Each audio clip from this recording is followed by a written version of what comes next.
네,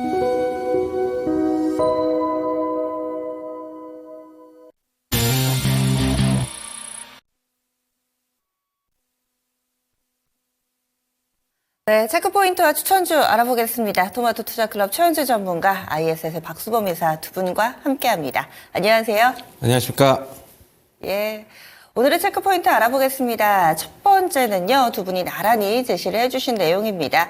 이 밸류업 프로그램 지난 한 달 내내 우리가 이 부분을 기대를 했었는데 어제 이 부분과 관련된 내용이 공개가 됐는데 사실은 좀 실망 매물이 출회되기도 했었고 또 재료 노출로 인해서 물량이 출회됐다 이렇게 해석하는 쪽도 있습니다. 그렇다면은 이 밸류업 프로그램과 관련해서 앞으로는 어떻게 우리가 바라봐야 될 것인가, 가이드라인을 6월쯤에 다시 또 세부화 내놓는다고 하죠. 그렇다면은 그때까지 모멘텀이 지속될 것인가 궁금증이 있습니다. 그렇다면은 박 이사님은 어제 나왔던 내용을 어떻게 보셨는지, 그리고 관련된 종목군들의 대응 전략도 알려주세요.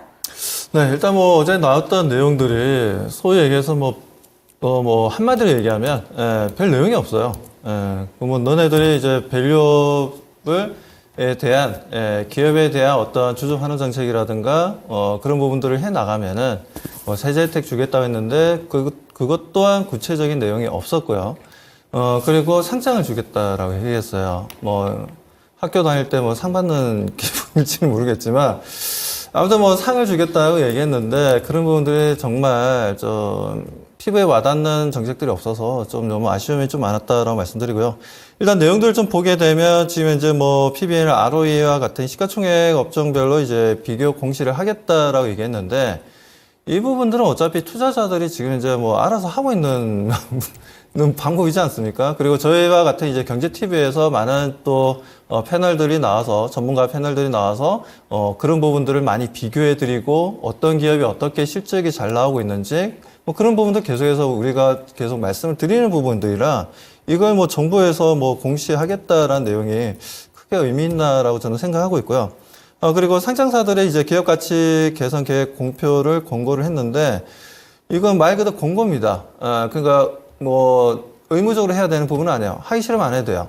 그렇기 때문에 이 부분도 너무 실망스러웠다라고 말씀드리고, 그리고 기업 가치 개선 우수 기업 등으로 구성된 이제 지수를 개발하겠다 했는데 한마디로 얘기해서 이제 밸류업 관련된 지수를 따로 만들겠다라는 겁니다. 근데 이미 우리는 코스피 200이라는 게 있지 않습니까? 근데 굳이 여기서 또 따로 만든다? 그 의미가 있나라고 생각하고, 그리고 그에 따른 또 ETF 상품을 만든다는데, ETF 상품들 같은 경우에는 정부가 주도해서 만드는 건 아니죠. 전부 다 이제 ETF라는 거는 자산운용사에서 하나의 상품으로서 만드는 겁니다. 그렇기 때문에 자산운용사에서 결정할 문제지 정부에서 결정할 문제가 아니라는 거예요. 만들어 달라고 요청을 할 수는 있겠지만, 이 부분들 또한 요거는 뭐라고 해야 되나요? 큰 내용도 없었고, 그리고 주주 환원 노력을 촉진하게 되면 세제 인센티브를 좀 주기로 했어요. 세제 인센티브를 주기로 했는데 이것 또한 지금 방안을 고민하고 있다라는 거지 방법이 나온 게 없습니다. 그래서 이 느낌은 뭐지? 라고 저는 어제 좀 생각이 들더라고요. 그래서 좀 실망감이 좀 더 컸습니다. 그러다 보니까 어제 장중에 주가 조정을 받는 기업들이 상당히 좀 많았습니다. 실망 매물이 좀 나올 수밖에 없는 상황이었고, 그 부분들은 오늘까지도 좀 제가 봤을 때 연장선에 좀 놓여져 있다라고 좀 판단하고 있어요. 그렇기 때문에 그렇다고 해서 이런 소위 얘기해서 최근에 밸류업을 통해서 주가 상승했던 이제 금융주를 비롯해서 저 PBR을 보여주던 종목들이 앞으로도 주가 흐름이 나쁠 것이냐, 그렇게까지는 보지는 않습니다. 어차피 수급도 한번 좀 형성이 되었고, 수급이 형성되었다라는 건 앞으로 지금 현재는 단기적으로는 지지부진할 수는 있겠지만, 앞으로 모르겠습니다. 어떤 정부의 정책이 어떻게 빠르게 또 내용이 나올지는 좀 지켜봐야 되겠지만, 수정된 내용들이 좀 더 구체적으로 좀 나와준다면, 그때는 우리가 긍정적으로 좀 봐도 괜찮지 않나라고 좀 판단하고 있습니다. 아무튼 그런 상황에서도 어제 보면 이제 메리츠 금융지주라든지 한국전력이 좀 주가가 올라갔어요. 한국전력이 좀 올라간 이유는 아무래도 이제 에너지 사업에 있어서, 화학연료 쪽에, 지금 현재 아시다시피 원유라든가 천연가스라든가 전체적으로 보면 지금 하향 안정화가 되어 있습니다. 지금 현재. 그렇기 때문에 그 부분에서 이 실적 개선을 좀 바라는 부분들이 있는 것 같고요. 그리고 지금 메리츠 금융지주 같은 경우에도 지금 뭐 나온 내용들을 좀 보게 되면 상당히 좀 적극적입니다. 주주 환원 정책에 있어서. 뭐 그 부분 때문에 유일하게 어제 메리츠 금융지주가 금융사 쪽에서는 좀 상승했는데 역시 좀 약간 메리츠 금융지주가 대장주 역할을 해주고 있다라고 말씀드리고 뭐 단기적으로는 봤을 때는 한국전력이라든가 메리츠 금융지주를 중심으로 좀 볼 필요가 있다는 말씀드립니다. 네. 이번엔 최현수 전문가님 의견은 좀 어떠신가요? 일단은 뭐 박수원 이사님께서 얘기를 잘 해주셨는데 저는 그렇습니다. 일단은 어제 정책이 결국 전체 밸류업 프로그램이 이제 발표가 됐는데 알맹이가 없었다. 뭐 똑같은 의견이고요. 지금 6월 달에 뭐 다시 발표를 하겠다고는 하나 뭐 크게 기대하기는 어렵죠. 어떻게 본다면은 6월 달까지 이제 공매도를 금지시켰는데 인위적으로 뭐 이걸 테마로 삼아가지고 뭐 계속 기대감을 갖게 만들어가지고 인위적인 뭐 주가 떠받들기 뭐 이런 냄새밖에 좀 안 든다. 개인적으로는 좀 그렇게 보고 있고요. 그러면은 그 밸류업 프로그램에 대한 실망감으로 그다음에 그러면은 성장주로 좀 투심이 이동할 것인가 좀 그것도 좀 봐야 되는데 지금 전반적인 긍정적인 것과 뭐 부정적인 것 좀 둘 다 좀 살펴봐야 되는데 일단은 긍정적인 거는 전반적인 AI 투자는 지속적으로 계속 될 것으로 보고 있어가지고 역시 그러면은 성장주 쪽에는 긍정적이다라고 보고 있고 다만 이제 AI의 핵심으로 서 있는 미국의 엔비디아 같은 경우에 상당 부분 많이 올라 있어가지고 추가 상승의 여력이 좀 부담스럽다. 뭐 그런 것도 좀 있습니다. 그런 거는 좀 부담스럽고. 그러나 결국에는 좀 이렇게 봐요. 가치주냐, 성장주냐, 뭐 이렇게 이분법적인 접근을 하기보다는 결국에는 영업이익률이 높은 회사에, 높은 기업에 투자를 해야 되는 게 아닌가. 좀 그렇게 보고 있고요. 기아를 예로 들다면은, 기아 같은 경우에 최근에 현대차보다도 주가 상승폭은 더 좋았잖아요. 일단은 기아 같은 경우에 그러면은 왜 더 좋았냐 보면은 영업이익률 같은 경우를 보시면은 작년 2분기서부터 꾸준히 좋아졌어요. 10% 이상으로 지금 계속 좋아지고 있고 3분기에는 지금 11% 넘었죠. 그렇게 본다면은 기존에 한 6에서 7%였단 말이에요. 영업이익률이. 그러면은 주가 올라갈 수 있는 그런 근거는 당연히 충분하다라고 보고 있고. 한국전력 아까 말씀해 주셨는데, 한국전력 같은 경우도 그래요. 4분기 실적 굉장히 좀 잘 나와가지고, 영업이익률이 한 8에서 한 8.3%? 8.4% 정도 좀 나왔어요. 작년 3분기 실적도 영업이익률이 8%로 개선이 됐고요. 그 전에는 뭐 계속 적자였기 때문에 영업이익률이라고 말씀드릴 것도 없고요.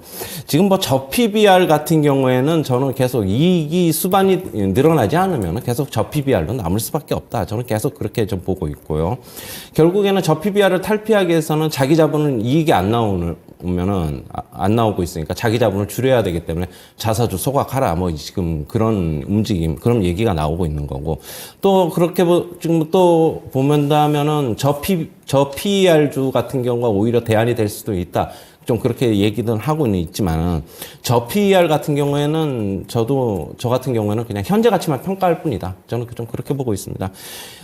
역시 고 PER, 고 PBR 뭐 이런 경우 같은 경우에는 영업이익률이 역시 잘 나오기 때문에 그렇다고 보고 있고 향후에 영업이익이 좋아질 회사, 그 다음에 영업이익률이 보통 그냥 뭐 한 10% 정도 내외, 10% 정도 그 정도 이상에서 투자할 기업을 고른다면 오히려 크게 무리가 없지 않나 좀 그렇게는 보고 있습니다. 네, 한편으로는 이런 생각도 해본 게 물론 어제 밸류업 프로그램 정부에서 당초에 발표한다는 그 일정에 맞춰서 내용이 나오기는 했는데 이번 주에 또 워낙에 많은 업체들의 배당락이 연이어서 좀 진행이 됩니다. 예를 들어서 내일 같은 경우는 하나금융지주고요. 그리고 내일 모레는 또 현대차를 비롯한 몇몇 업체들 배당락일이 예정이 돼 있습니다. 그래서 뭔가 배당 과 관련된 쇼크가 미리 좀 반영이 된다든지 이 부분이 또 재료 매출과 함께 섞여서 영향을 미치지 않았나. 왜냐하면은 메리츠 금융지주 같은 대표적인 저 PBR 종목은 어제도 오름세를 나타냈거든요. 박수범 이사님 여기에 대해서는 어떻게 의견 주시겠어요? 아무래도 지금 이제 주주 환원 정책을 적극적으로 하는 기업들에 대해서는 그만큼 개인 투자자들도 관심이 상당히 좀 높다라고 봐야 되고요. 기관 쪽이라든가 외국인들의 자금들도 충분히 계속해서 지속적으로 들어올 수 있다라는 겁니다. 지금 우리나라 지금 외국인들이 매수하는 종목들이 보면 거의 다가 지금 삼성전자면 SK 하이닉스였어요. 그 정도로 좀, 특정 종목적으로 좀 쏠려 있는 현상이 좀 강합니다. 그러다 보니까 저도 솔직히 방송하면서 중소형주보다는 대체적으로 이제 중대형주들을 많이 좀 언급해 드린 이유가 그만큼 지금 뭐 중소형주들 같은 경우에는 상장 IPO 관련해서 저는 솔직히 조금 문제가 좀 있다라고 좀 보고 있기 때문에 한국거래소에서 IPO를 좀 진행하는 부분에서 주관사들이 예를 들어서 미국 같은 경우에는 공모가 대비해서 6개월 안에 10% 이하로 내려오면 주관사가 모든 금액을 다 지불해야 됩니다. 그렇기 때문에 공모가를 그렇게 솔직히 얘기해서 좀 뻥튀기 하지도 않고요. 거기에 대한 시초가를 그렇게 높게 측정해서 시작되지가 않아요. 그렇게 되면 주관사가 상당한 불이익이 발생할 수 있기 때문이죠. 근데 우리나라는 이런 부분들 또한 제도 개선을 좀 빨리 해야 되는데 이런 부분들도 너무 지금 현재 소위 얘기해서 한국거래소도 이제 넉넉고 있는 상황이고, 뭐 그렇게 되면 뭐 특례 상장 이런 부분들도 좀 더 꼼꼼하게 따져가지고 좀 상장을 시켜야 되는데 그런 부분들도 너무 좀 허술하게 좀 이루어지고 있는 것도 사실인 것 같습니다. 그래서 한간에 뭐 그런 얘기도 있죠. 우리나라 금융시장이 아프리카보다 더 못하다. 그런 얘기도 나오고 있고, 실제로 배당 부분에 있어서도 중국보다도 우리나라 못합니다. 솔직히 배당 주주환원 정책에 있어서 중국보다도 훨씬 못한 상황이 좀 만들어져 있는 상황이기 때문에 솔직히 좀 기업들이 좀 자발적으로 나서는 것도 중요하지만 정부에서도 어느 정도 정책적으로 이 부분들을 조금 받쳐주는 뭐 그런 좀 강력한 좀 뭔가 메시지를 좀 보내주는 게 저는 국내 이제 한국 디스카운트에 대한 해결책이라고 말씀드리고 싶습니다. 네, 알겠습니다. 다음 포인트 넘어가 보겠습니다.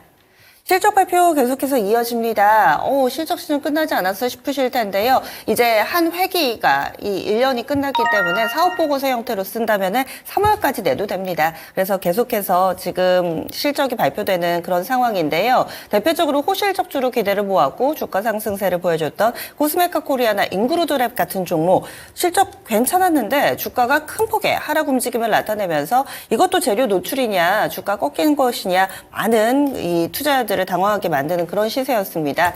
그럼 박수홍 이사님 설명을 좀 해주세요. 네, 코스메카 코리아가 최근에 뭐 주가 움직임이 좀 행보 구간이 좀 길었습니다. 뭐 그 부분이 있었지만 4분기 실적이 상당히 좀 좋게 나왔어요. 자, 전년 동기 대비해서 YOY 상이 이제 15.3%나 좀 증가했고요. 그리고 영업이익 같은 경우도 300%나 급증했습니다. 뭐 다들 좀 어느 정도 예상을 했던 부분들이다 보니까 주가가 최근에 좀 계속해서 좋은 움직임을 보여줬고 좋은 흐름들을 가져가는 게 좀 특징적이었습니다. 뭐 그리고 지금 현재 그 잉글우드 랩을 좀 잠깐 보도록 하겠습니다. 잉글우드 랩의 자료를 제가 좀 준비를 좀 했는데요. 자, 자료 한번 좀 띄워주시면 감사하겠습니다. 자, 잉글우드 랩 연간 실적을 보면 보시는 것처럼 계속해서 우상향으로 지금 현재 실적이 좋아지고 있습니다. 매출도 좋아지고 있고 영업이익도 상당히 좀 좋아지고 있다는 거죠. 뭐 그 정도 지금 현재 북미 시장에서 상당히 좀 매출을 보여주고 있는 부분들인데 두 번째 자료 좀 부탁드리겠습니다. 자, 두 번째 자료를 좀 보게 되면 보시는 것처럼 지금 현재 유형별, 지역별로 흐름들을 보게 되면 미국 쪽의 매출이 상당히 좀 큽니다. 그 이유는 아무래도 잉글우드라는 곳이 이제 뉴욕 바로 옆에 있는 조그마한 도시예요. 뭐 그렇기 때문에 그래서 이제 잉글우드라는 이름을 붙였고 랩이라면 이제 연구소죠. 그렇게 해서 잉글우드 랩이라는 이제 이름을 지어서 미국에서 만드는 이제 ODM 화장품을 상당히 좀 적극적으로 영업을 하고 있고 매출 좋은 흐름들을 보여줬습니다. 그런 부분들에서 지금 잉글우드 랩 같은 경우에도 실적이 너무나 좋게 나와주고 있는데도 불구하고 어제 같은 게 세론 현상이 좀 벌어졌는데 제가 이 부분은 상당히 좀 많이 좀 강조드렸던 것 같아요. 앞으로 잉글우드 랩이라든가 코스메카 코리아도 마찬가지고 올해 실적을 좀 봐야 된다는 거죠. 투자자들은 이제 작년 실적이고 올해 실적을 좀 봐야 되는데 올해 같은 경우에는 작년만큼 올해도 성장성을 계속 이어나갈 수 있냐라는 부분들에 있어서 이어나갈 수 있다라고 많이들 생각하고 있습니다. 판단하고 있어요. 다만 작년에는 이제 2022년도에 비해서 2023년도가 너무나 퀸텀 점프를 했다는 거죠. 실적적으로 봤을 때. 그 부분들이 있었고, 지금 이제 올해 같은 경우에는 작년보다 더 많이 성장성을 보여주더라도 10% 이하일 가능성이 좀 높다라고 좀 얘기가 나오고 있습니다. 그만큼 생산할 수 있는 캐파라든가 지금 이제 판매할 수 있는 능력치라든가 여러 가지 봤을 때는 이제 거의 그 리밋 상태까지 좀 왔다라는 거죠. 그 부분에 비해서 오히려 저는 지금 현재 계속해서 LG생활건강이라든가 아모레퍼시픽을 계속해서 강조를 좀 드리고 있는데 이들이 중국 시장이 좋지 못함으로 인해서 계속해서 좀 뭐라 해야 되나 실적이 약간 둔화되면서 주가가 상당히 많이 좀 조정받았습니다. 그 부분이 아무래도 좀 7일 뒤에는 또 양회가 있죠. 양회가 있는데 시진핑이 또 한마디를 좀 했어요. 뭐 경기 부양에 대한 얘기를 좀 했기 때문에 뭐 그렇다면 LG생활건강이라든가 아모레퍼시픽은 지금 들어가도 저는 상당히 좀 좋은 자리라고 좀 판단하고 있고 오히려 잉글우드랩이라든가 코스메가 코리아 같은 경우에는 이번 연도 같은 경우에는 좀 쉬어갈 수 있으니까 이쪽 같은 경우에는 장기적으로 보지 않는다면 단기적인 관점이라면 일단은 좀 매도하고 보자라고 말씀드립니다. 네. 그래서 실적 상승, 실적 개선으로 인해서 좋아지는 주가 상승은 여기까지. 그래서 당분간은 조금은 쉬어가지 않을까. 올 한 해 동안의 상승분을 앞서서 작년 말부터 계속 좀 반영해 왔다. 이렇게 얘기해 주시네요. 다음 포인트 넘어가겠습니다. 마지막으로는 조선 보겠습니다. 최근 들어서 알게 모르게 조선 수주 소식이 꾸준히 들려오고 있는 상황입니다. 조선주 아직까지 주가는 크게 반응하지를 않는데요. 그렇다면 이런 수주 소식과 그리고 주가의 괴리 언제쯤에나 좀 해소가 될지 최현수 전문가님 알려주세요. 네, 최근에 뭐 조선주 상당히 뭐 주가 움직임은 부진해요. 뭐 저 PBR 관련해서도 오르지도 못하고 뭐 성장주로도 엮이지도 못해가지고 상당히 부진한데. 지금 올해 대표적으로 한국조선해양이라든가 삼성중공업, 그 다음에 하나오션 이 대표적인 3사를 본다면은 올해 모두 영업이익은 작년 대비 더 늘어나거나 아니면 영업이익이 흑자로 전환할 것으로 일단 전망이 되고 있습니다. 일단 한국조선해양서부터 먼저 보시면은 올해 전망치는 영업이익이 약 1조 원 정도로 지금 잡히고 있어요. 지난해 대비 지금 250% 이상 성장할 것으로 좀 보고 있고요. 삼성중공업 같은 경우에도 올해 전망치가 영업이익이 지금 약 4천억 정도로 지금 전망이 되고 있어가지고 작년보다 더 늘어날 것으로 보고 있습니다. 하나오션 같은 경우에는 작년에 영업이익이 적자였는데 올해 한 2,500억 정도 흑자 전환할 것으로 일단 예상이 되고 있고요. 한국조선해양 같은 경우에는 연초서부터 수주 소식이 계속 나오고 있는데 지금 벌써 지금 한 2월 말 거의 3월 다 돼가고 있는데 올해 수주 목표 벌써 45%를 벌써 달성을 했습니다. 그렇게 본다면 연말까지 아직 많이 남아 있어가지고 수주는 그냥 무난하게 목표치를 채우거나 더 초과 달성할 것으로는 보고 있는데 기존에 이제 국내 조선사들 같은 경우에 뭐 저가 수주를 좀 많이 했는데 이제는 이제 저가 수주는 이제 중국 쪽이 많이 하고 그다가 저가 수주에서 벗어나가지고 이제 뭐 친환경 선박 등 이제 고부가 가치 선박 위주로 이제 수주를 하는 것도 지금 실적 개선에 앞으로 도움이 될 것이다. 일단 그렇게 전망은 하고 있습니다. 주가 좀 잠시 보시면은 네. 한국조선해양 같은 경우에 뭐 그냥 박스권인데 뭐 지금 수주도 꾸준히 잘 되고 있고 지금 전망치도 좋다. 그러면은 주가도 한번 이제는 올라갈 수 있다라고 보고 있고요. 삼성중공업도 그렇죠. 삼성중공업도 지금 좋은 박스권에 갇혀 있습니다. 참 답답한 흐름 좀 이어지고 있는데 주가가 결국에는 실적에 맞춘다고 보면은 어느 정도는 다시 상승 가능하다라고 보고 있고요. 그다음에 하나오션도 이제 적자에서 이제 탈피할 수 있는 만큼 이제 주가 상승을 바라볼 수 있다. 그렇게 보고 있습니다. 예, 알겠습니다. 체크 포인트 알아봤습니다. 오늘 목표가 종목이 도달 종목이 나란히 두 분 각각 한 종목씩 나왔습니다.